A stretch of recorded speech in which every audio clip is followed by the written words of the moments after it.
बोला हम सुननी परान बुका बोला हम सुननी परान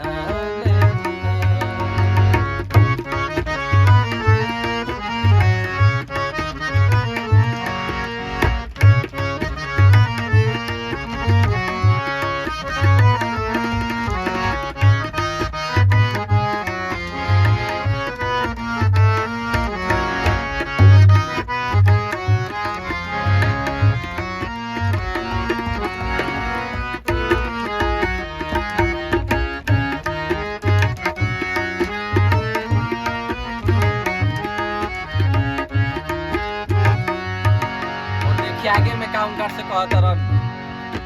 अरे झुमका झुलनी चूड़ी कंगन हार बनवानी झुमका झुलनी चूड़ी कंगन हार बनवानी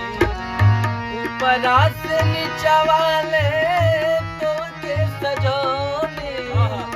ऊपरा से नीचा वाले तो के सजोनी सोनरा के सगरो दुकान ले बुका हो सोनरा के सगरो दुकान ले बुका हो बोला हम